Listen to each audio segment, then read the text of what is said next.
Senhoras e senhores, abrem-se as cortinas do espetáculo. Deixa eu me ajustar aqui.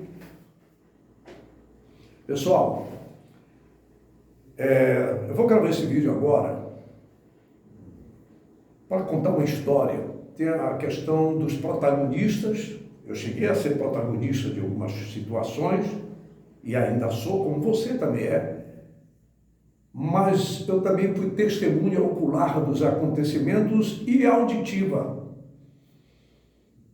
Em 1965, no dia 18 de julho, Paysandu 3, Peñarol 0.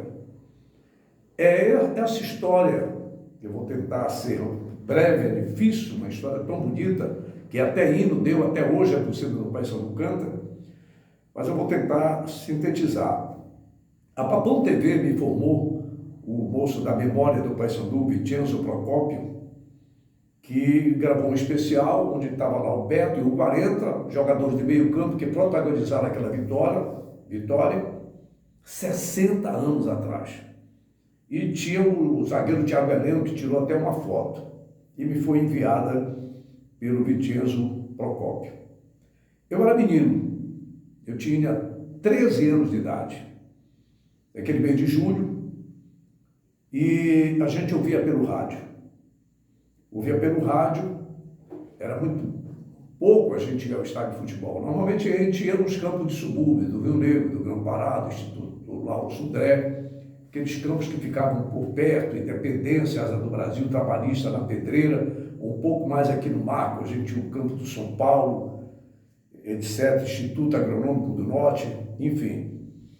Mas vamos falar do Paysandu e Peñarol. Um jogo antológico. Esse Peñarol, gente, ele era bicampeão do mundo. Esse Mundial de Clubes, Flamengo, Grêmio, São Paulo, agora o Chelsea ganhou de um outro formato. O Santos tinha sido bicampeão em 1962, 1963, contra a Benfica e depois o Milan, né? Então esse Peñarol bicampeão do mundo e saiu batendo um bocado de time, inclusive o Santos do Pelé. Chegou em Belém com 15 jogos invictos. Jogou naquela tarde de verão, 18 de julho de 1965, no estádio da Curuzu, lotado o estádio da Curuzu, um domingo à tarde. Gente, poxa, o time do Peñarol era a base da seleção do Uruguai, que disputou a Copa do Mundo de 1970 no México, que o Brasil foi tricampeão. Tinha Mazurkiewicz, goleiraço, monstro no gol. Tinha Pablo Furlan na lateral direita.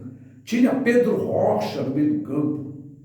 Tinha Spencer, um equatoriano sensacional, entre outros jogadores. E no banco de reservas, o técnico era nada mais, nada menos do que Roque Máscoli. Isso eu ainda não tinha nascido. O Roque Máscoli, ele foi o goleirão do famoso Maracanaço na Copa de 1950, quando o Uruguai derrotou o Brasil em pleno Maracanã, com mais de 200 mil pessoas, o Brasil favoritaço, e perdeu para o Uruguai por 2-1. O Máscoli era o goleiro do Uruguai. Ele que era o técnico do Peñarol nesse jogo do Paysandu, do Peñarol contra o Paysandu. Aí já viu, né? A euforia vinculou aquela coisa toda. O Paysandu, ele formou. O goleiro era o Castilho, bicampeão do mundo, foi titular da Copa de 54 do Brasil, goleiraço do Fluminense, que o Fluminense fez até uma homenagem para o Castilho, goleiraço. Foi bicampeão do mundo em 58, 1962, como reserva do Gilmar. Era difícil, qual dos dois escalaria, né? E ele veio para o Paysandu em 1965, o Castilho.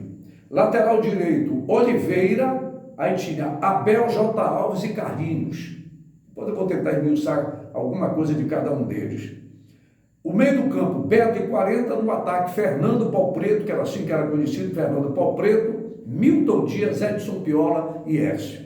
Então o Castilho, eu comecei a falar um pouco dele, né? Goleirão, nossa, monstro, sensacional, um gentleman. Eu jamais poderia imaginar, naquele dia, naquele jogo, quando o Paysandu ganhou de 3-0, que aquele goleiro, Carlos Castilho, bicampeão do mundo, defendendo pelo Paysandu, eu o encontraria como repórter. Eu não sonhava ser repórter, sim, fui escalado pelo Jaime Baixo, que era o meu chefe de equipe da Liberal, repórter na Tuna. Como o Paysandu foi convidado para disputar o Campeonato Brasileiro, aí eu acabei indo com a Tuna não disputando, o Remo já tinha entrado, aí depois foi o Paysandu em 1973. E o Castilho foi técnico deste ano. E eu chego como repórter no Paysandu, que ele encontra aquele cara, eu baixinho, ele grandalhão, não tinha um dedo, porque naquela época os goleiros jogavam sem luva, né? E não era fácil, as mãos dos caras calejadas, era um negócio difícil. A bola não era essa bola bonitinha, arrumada, não. Era um balão de couro, pelota.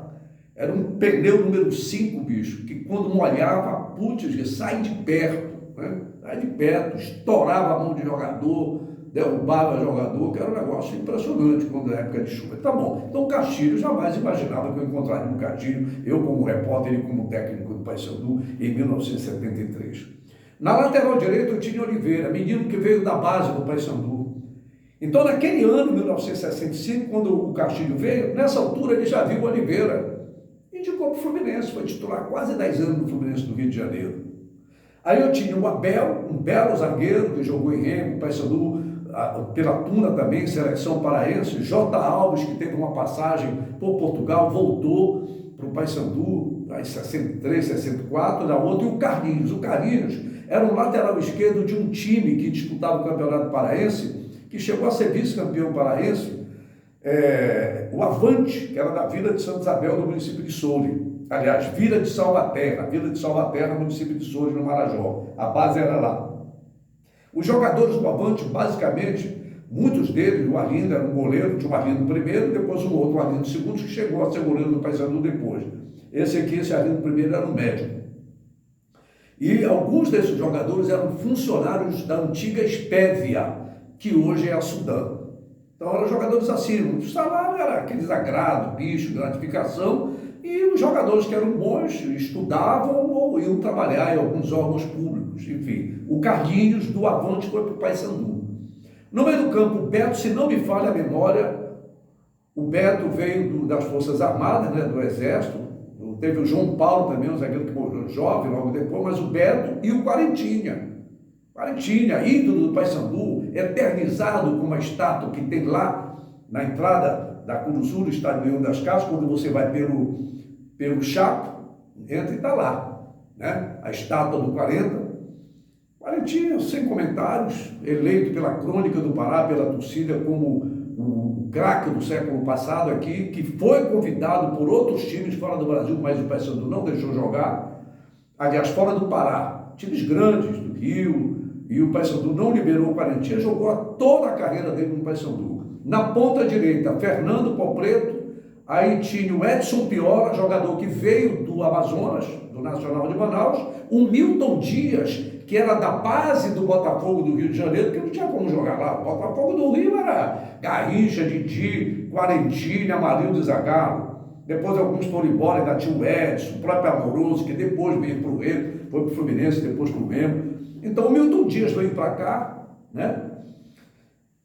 E o Hércio, ponta esquerda, que depois se tornou advogado. Tem até um vídeo aí, no dia do lançamento da sede campestre do Paysandu, pelo Alberto Maia, presidente do clube, eu fiz até uma entrevista com o Hércio.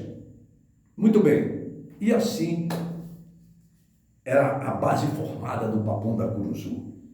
O Paysandu, com menos de 20 minutos, senhoras e senhores. Eu lembro de alguns radialistas, eu ouvia pelo rádio. Era pelo rádio, meu pai comprava muito jornal, Folha do Norte, Vespertina, Província do Pará, Jornal do Dia, os jornais da época, né? Não tinha o Diário do Pará, não tinha Liberal veio depois, assim, em grande escala. Esse era o jornal, Folha do Norte, Folha Vespertina, Província do Pará, Imparcial, Flash, coisas assim. E aí, eu acompanhando pelo rádio, Rádio Clube Poderosa, Rádio Clube, que fazia cadeia com a Bandeirante de Fiores Giliotti, né, de São Paulo, Edir Proença, Zé Maria Nobre Gonçalves, Grimaldo Soares, João Álvares, finado Carlos Estácio, essas lendas que estão aí no contexto da história da Rádio Avenida do Pará. Na Rádio Marajoara Poderosa, Super Marajoara, dos redes diárias e emissoras associadas, tá certo? Da Rede Tupi de televisão, Assis Chateaubriand, Aqui eu tinha Luiz Brandão, Ivo Amaral, que era bem jovem, Carlos Castilho já surgia um grande comentarista, que até hoje você tinha Abílio Conceiro, tá certo? Miguel Cohen, Jair Gouveia, grandes nomes, você ouvia pelo rádio. Com menos de 20 minutos do primeiro tempo, lá vai a equipe do Paysandu para o ataque, os narradores faziam assim, né? Os narradores, locutores esportivos. Lá vai a equipe do Paysandu Esporte Clube, caminha pelo lado esquerdo, recebeu o Ralf naquela posição, Carlinhos. Carlinhos ultrapassa a linha divisória do gramado, tocou na direção de Hércio, lá vai o extrema canhota do Papão, Hércio avança na entrada da área, achuta um foguete na direção do gol de Bazukiewski. Gol! Aí a gente, menino, eu gostava do time de botão, aí você ouvia pelo rádio, né? O cara botava o microfone, gol! Hércio estufa os cordéis do guarda-valas Bazukiewski do Peñarol, bicampeão do mundo.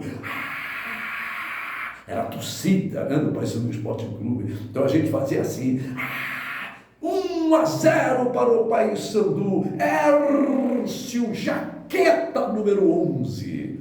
Pai dela. Ainda no primeiro tempo, o Paysandu fez 2-0. Era uma tarde de muito sol. Verão, já viu como é que é sol. E dizem até que esse teria sido o motivo da vitória do Paysandu. Não era só isso não, cara. O time do Paysandu era um time forte, aguerrido. O Pará sempre teve jogadores velozes, bem dispostos. E os caras eram bicampeão do mundo, pô. Vai perder com um sol? Que é isso? Né? De forma nenhuma, tem que enfrentar. E aí, o que aconteceu? O segundo gol do Papão da Curuzu. Lá vai a equipe do Paysandu para o ataque. Recebeu em contragolpe o jogador pela extrema direita do Paysandu, do time de Suíço. Fernando Pau Preto avança, toca na direção de Milton Dias, vai entrando na área, chuta forte. Gol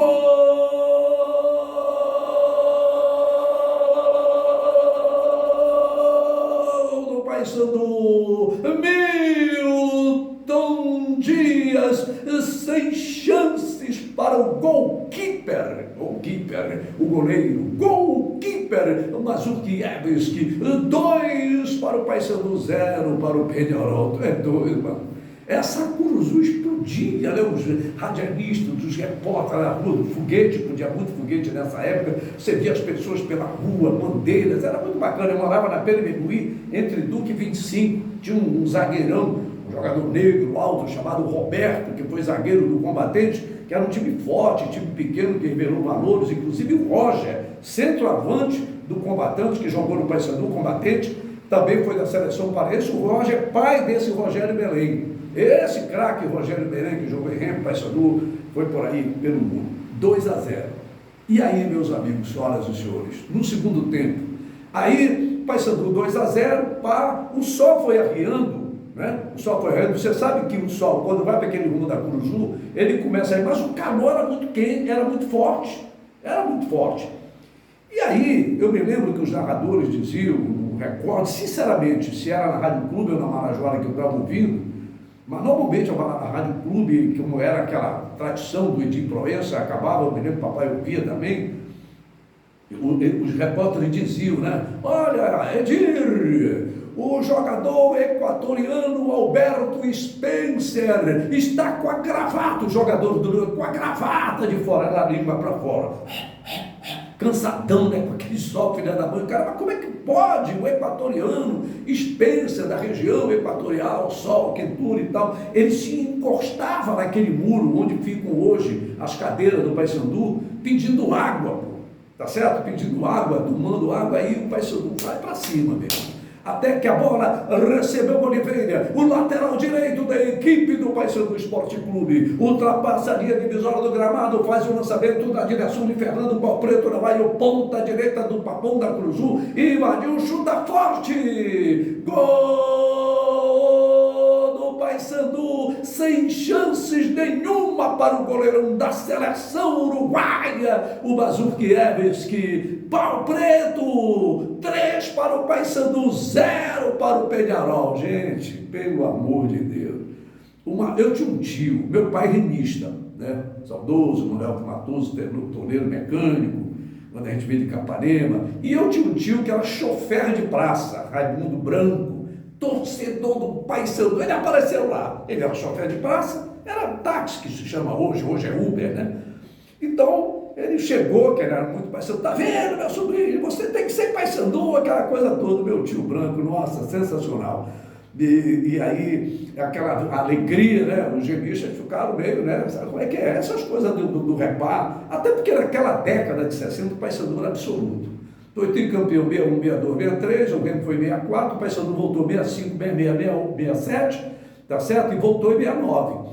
E aí, nesse ano, quando trouxe o Castilho, trouxe jogadores desse naipe, né? O caso do Milton Dias, só que o Milton Dias abusou tanto que contra o Peñarol, que o Nacional do Uruguai, de Montevidéu, que era o grande adversário do Peñarol, contratou o Milton Dias para ir para o Nacional de Montevidéu, desfalcando aquela altura a equipe do Paysandu, mas ele não era um jogador assim tão querido pela torcida, aquele tipo de jogador, era um centroavante, matador, raiz, não sei o que e tal, mas ele era considerado um cara que perdia muito gol, mas ele saiu como ídolo naquele jogo contra, que jogou um partidaço, o Milton Dias, e foi para o Nacional de Montevidéu, que era o grande adversário do Peñarol. E aí, vocês lembram? Até hoje, muitas crianças, adolescentes, cantam uma lista branca, outra lista azul. Essas são as cores, não é isso que canta? Até o Peñarol veio aqui para padecer. Pois é, este cântico, este hino, alusivo a um grande evento que na época era bombástico,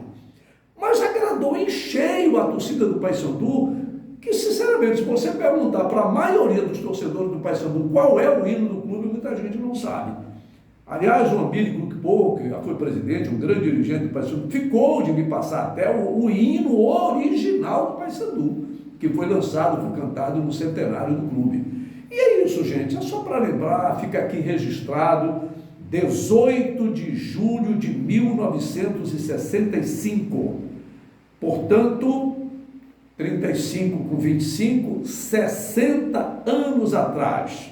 Até o Peñarol veio aqui para padecer, o Paysandu topa qualquer parada, pede a cruz, vem a virada. Eu disse que ele é Paysandu. Gente, eu adoro futebol, cara, eu amo futebol, com todas as suas diversidades.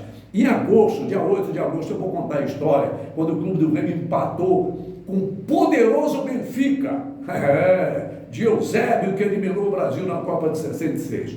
É isso aí, parabéns, Papão da Cruzul. 60 anos em que o Peñarol veio aqui para padecer. Eu sou o Edson Matoso, jornalista esportivo desde 1973, atualmente no SBT Esporte. Me siga aqui no YouTube, no Instagram, onde já atingimos mais de 20 mil seguidores. Muito obrigado pelo seu apoio, tá bom? É o futebol do Pará, gente. Tem história. E ainda é tempo para recuperar essa história. Um abraço e até a próxima oportunidade.